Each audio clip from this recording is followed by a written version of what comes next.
to our second podcast at the next 2030 Project Management Challenge being organized by NSA.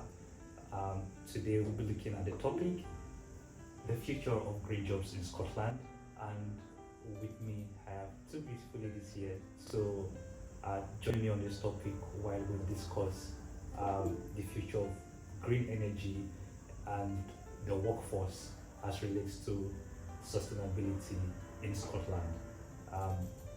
I'll just let them introduce themselves. Naomi. Hi, my name is Naomi.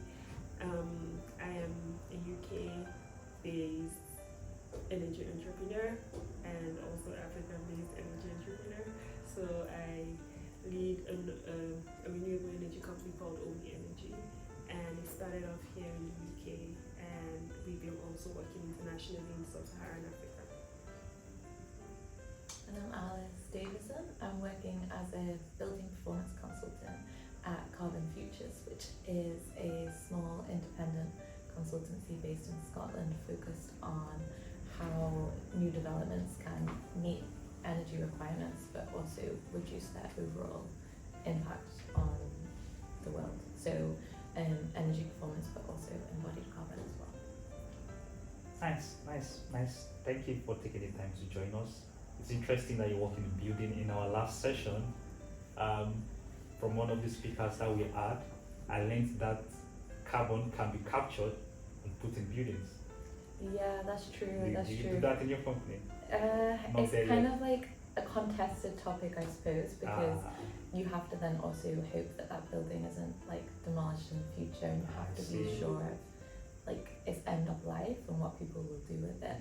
And then if you're using timber, you still like that eventually will release the carbon, like if it is sent to a landfill or something like that. So you have to be careful. But yeah, I guess it can be. Very interesting. Very interesting. Naomi, you studied at the University of Edinburgh. Yes. Yeah, and very briefly, can you just, what roles do you think the universities are playing in Scotland's journey to net zero 2030? Yes, so I had my master's in sustainable energy systems at the University of Edinburgh through the Mastercard Foundation Scholars Program. So I would first of all start from the fact that universities in Scotland have opened themselves to bringing the world on that journey. So the scholarship program I came through was a very rigorous competition to bring in talents from different parts of the world, particularly from sub-Saharan Africa, that are leading initiatives. And recently they bagged an extra £47 million funding just to support climate-related solutions, that's green energy projects. And as of this morning, when I was talking with one of the key leading personalities in that non-profit, they mentioned they're bringing another 50-something young people again on board to the University of Edinburgh to lead climate change solutions. So these are like active steps that the universities are taking and partnering with international organizations to provide opportunities for young people to try, and myself being a very clear example of such an initiative. And like I initially said during the introduction, that I started a renewable energy company. So that was what I did during my MSc. As I started at the University of Edinburgh School of Engineering, I got opportunities. Opportunities were opened up to me to engage in business competitions, to drive clean energy solutions here in Scotland and abroad. And funding was provided, initial funding was provided to make that happen. And that's how Naomi Energy came about, yes. And just to add that I'm not the only one. There are so many other people in blue economy, green economy, circular economy. There are people leading initiatives, and all of these are like clean energy solutions. Yes, and it's just very interesting to see how government bodies within Scotland as well as supporting universities. So for example, you have the UKRI, you have the Scottish Enterprise. all of these institutions are supporting universities in millions, like millions and millions of I pounds. think Net Zero should take note of these people in finding our funding. Yes, because back then while in school they would come, they would do information sessions, they would tell us about initiatives, and we would engage in that in networking with them and learning on how to access these types of grants. So yes, I think you can't just talk about net zeros without providing the necessary funding, necessary resources and support to students and young people to drive such initiatives, and that's what I think Scotland has taken a lead on, especially in the higher education institutions. And that's just because I have particularly been on that journey, so I can attest to that. Wow, interesting. That's a lot. I think University of Edinburgh generally, even this net zero that we're doing is Edinburgh Napier University's initiative, Student Association's initiative, and I believe it's also one of the ways they are driving the net zero challenge here. And this may be a bit off, but I heard you mentioned blue energy. Blue economy. Blue economy. Okay, yes. You know, we are surrounded by lots of water. Yes, and then that's like sustainable fishing, sustainable marine, everything that has to do with water. And making that sustainable enough is another big time research area in the Scotland Beyond Net Zero program and across different universities.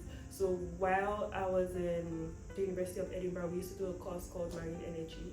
And what we're trying to intersect there is, okay, we're building all of this marine, or rather generating energy from, marine energy and providing power supply, but how do we ensure that we're not affecting our blue life? How are we ensuring that we're not killing our fishes and killing the ocean or deteriorating the ocean simply because money generates energy from water? So there's that aspect that comes into sustainability as well when we talk about net zeros. The marine bodies play a very big role in the ecosystem, and we don't want to destroy that. We want to make sure that everything we're doing is still preserving the environment. So there's that as well, that is such a big and hot research topic. And then the circular economy I was talking about. So for example, solar energy, we have all of these panels and everything, but a lot of people don't look at the end of life cycle of it. So exactly, yes. So you have like panels, and that's one key area that my startup company has been working on recently, is how do we make sure that at the end of life of this, we're not also deteriorating our environment by these bulky deteriorating panels, batteries and all of that. How do we ensure we're recycling them back and they're being beneficial to the environment, they're not being toxic? Wow, that's so interesting. How do you ensure that?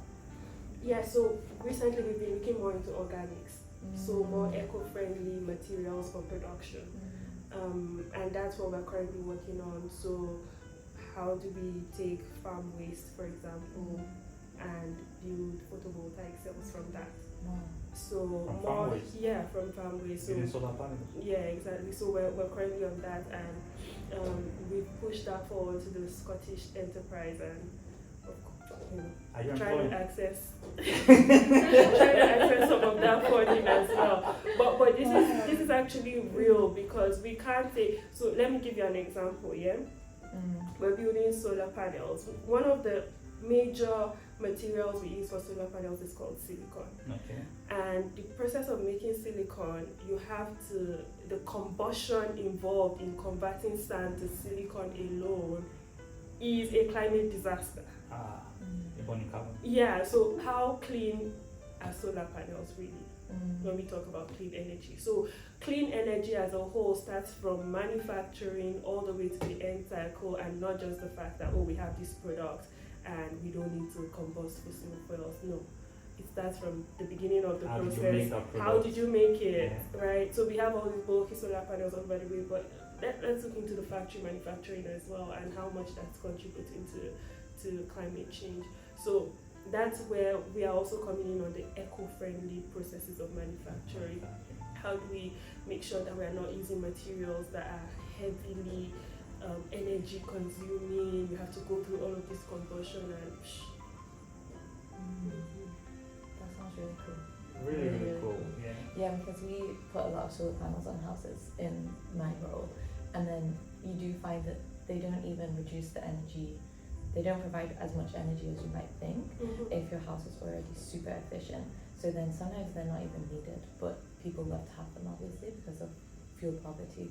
But then I think they last for like 25 years, something like that. So if the lifespan of the house is 100, it sounds really cool. So after 25 years, what happens to the solar panel? Exactly, Exactly. What happens to the solar panel after 25 years? Interesting. So with green energy, what should I say? New roles are coming up in construction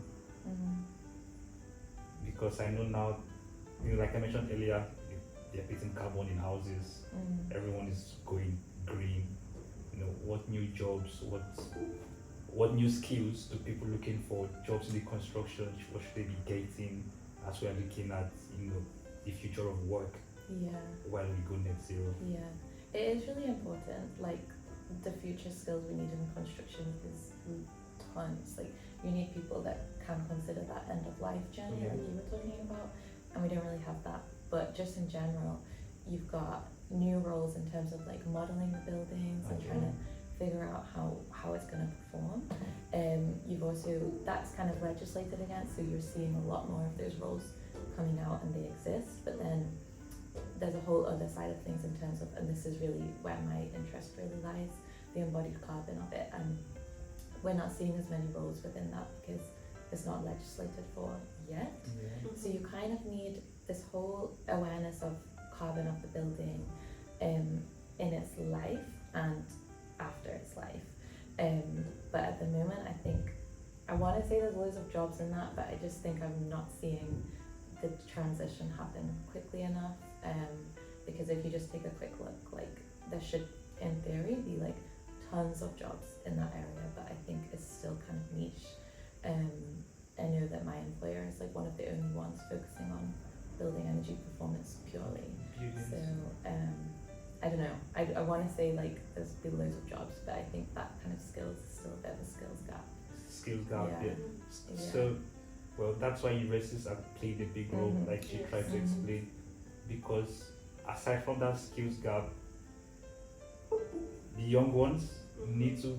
I think it's easier for them because we're the ones going to universities to learn those skills. But we're also looking at the future of work for people that have been in service 10, 15 years. What's the future of work for them? I think what I really like that I have been seeing is how conventional sectors are gradually integrating green energy.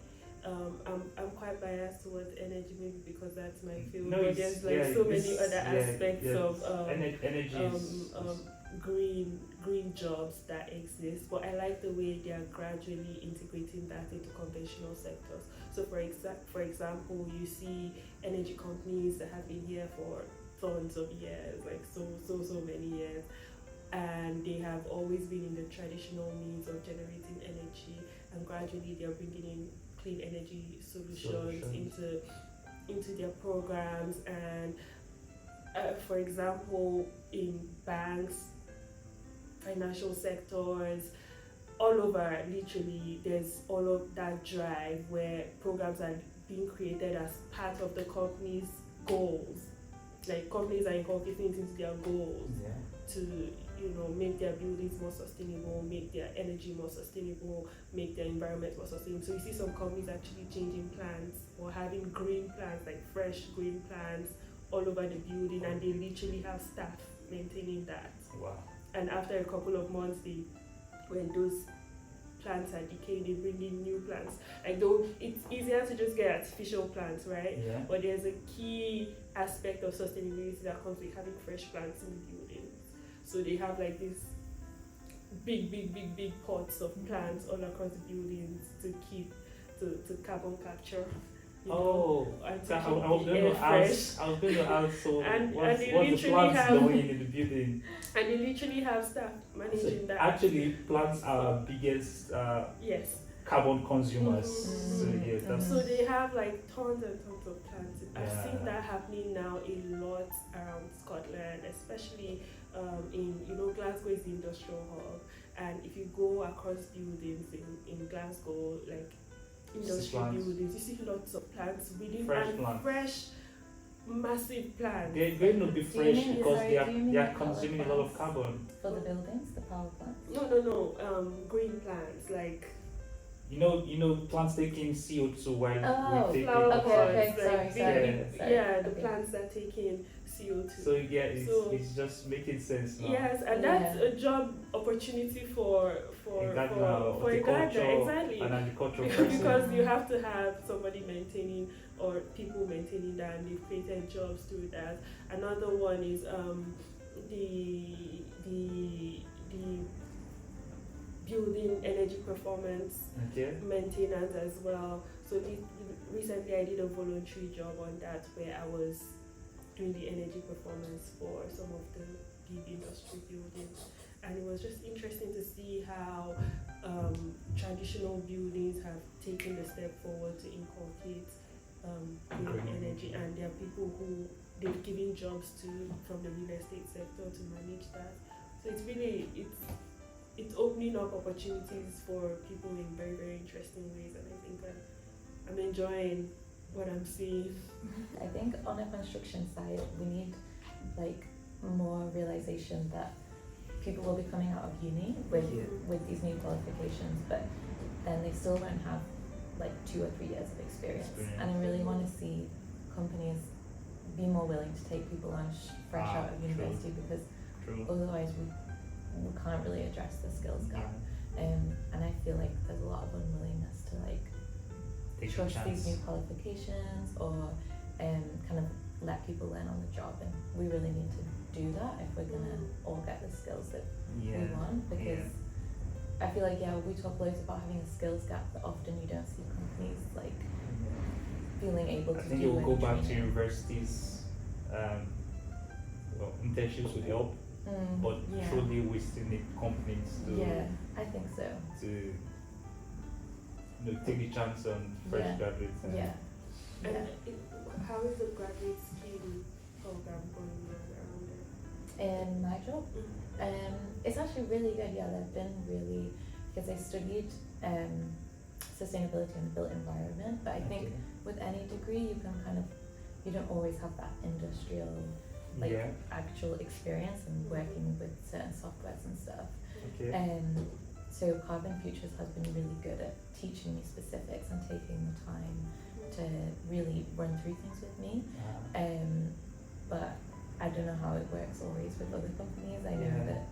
that it just takes a lot of investment from the company, so you need a lot of willingness to do it. And I think they basically really struggle to find people with the right amount of experience, so they just thought we'll do that teaching in-house.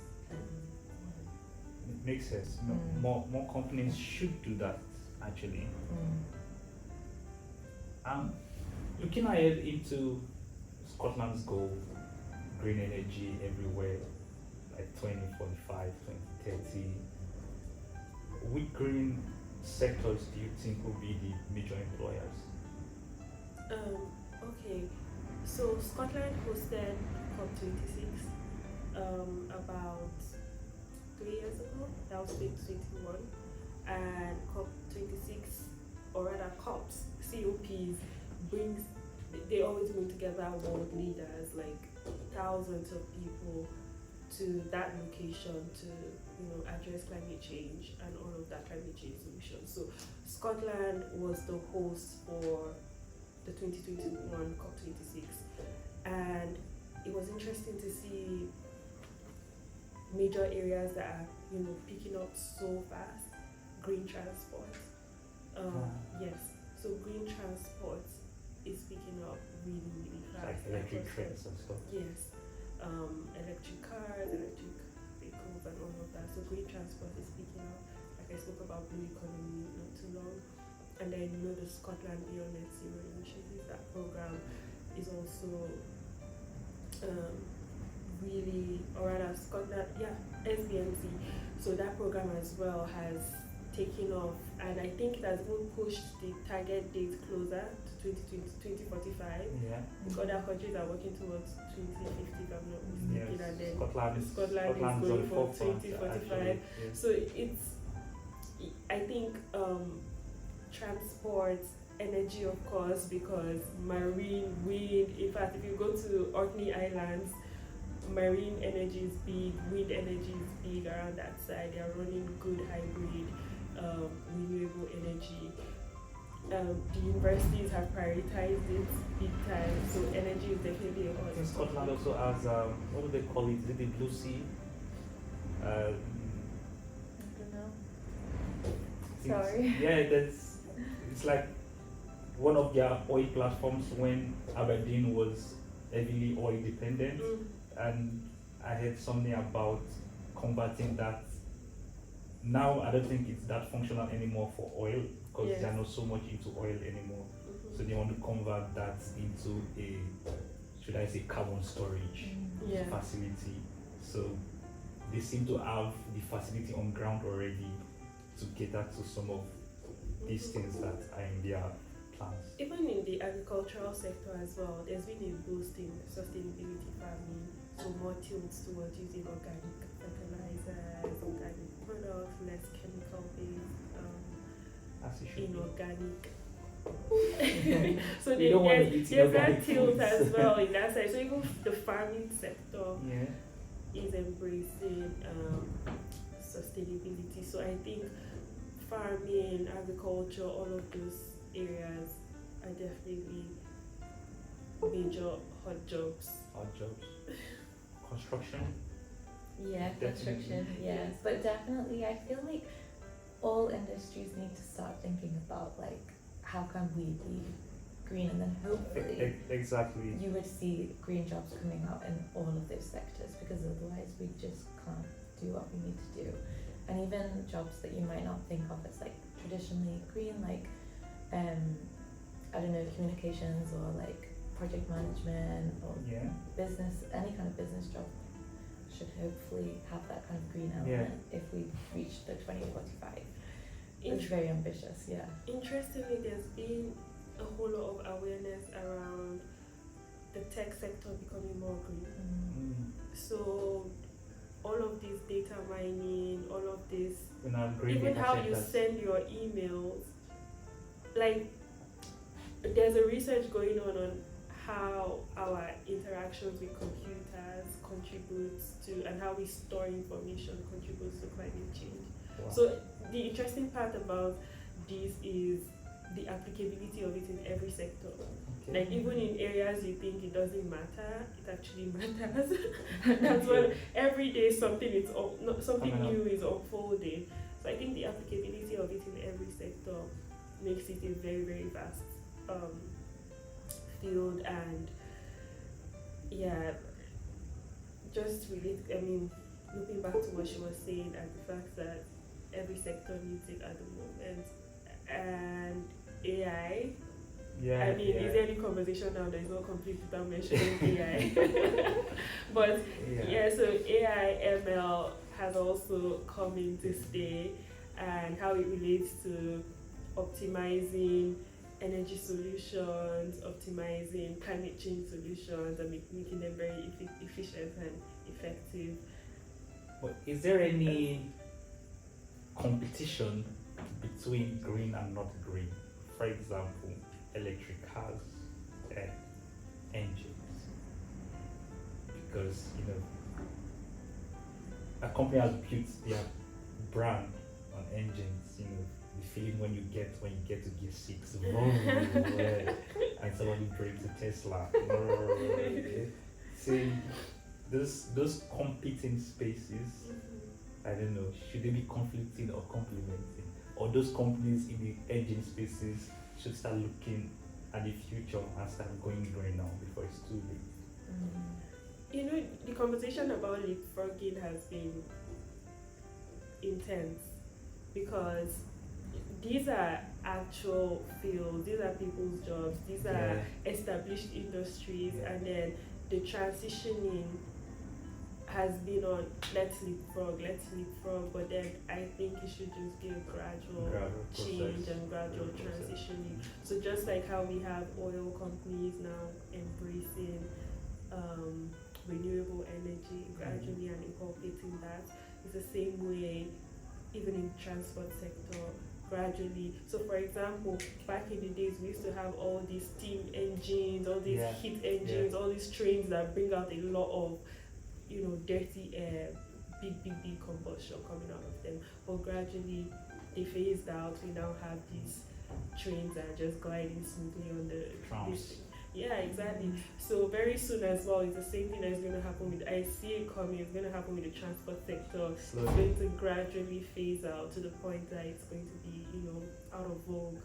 Yeah, to I have. think it should be like just any kind of technological innovation, like old Nokia phones. No one has that anymore, and we all have like iPhones or whatever. Do you think I think it should hopefully be like that, like a smooth transition. Do you think it's ever going to be like, what movie can I use? Those movies where it looks like we're 100 years in the future, there's stuff floating in the air. Everything is automatic, voice controlled, AI. Are we ever going to get there? Of course, because now I feel like In our lifetime.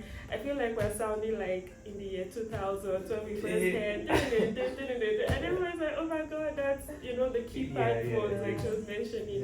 And then we're wondering how it was going to look to have iPads and all of these video calls. Oh well. And now it's so normal. So maybe we would reflect on this conversation years from now and be like, oh wow, we saw this. We saw this coming. we saw it. Yeah. It always gives me a lot of hope when I think about how much innovation there's been in like 10, 20 years, and it makes me think we can do something about the climate because we've done loads. Like it should hopefully be possible. If you think of how far humans have come. True. We've come quite far. Yeah. It looks like man is capable of doing it. Exactly. So hopefully, it gives me something. Oh well, thank you very much for finding time to join us again. We're planning more podcasts, seminars, and we'll be glad if you can find the time to join us again. You'll see more information about this on LinkedIn, on our Net Zero and Carbon Connect platforms, and engage with our conversations, and stay in touch. Yeah, and thank you for being an engaging host. I tried. and very interesting angles coming in from the construction sector. So thank you guys very much. Thank you. So that's it from Team Net Zero 2030 on this episode of the podcast. Thank you very much.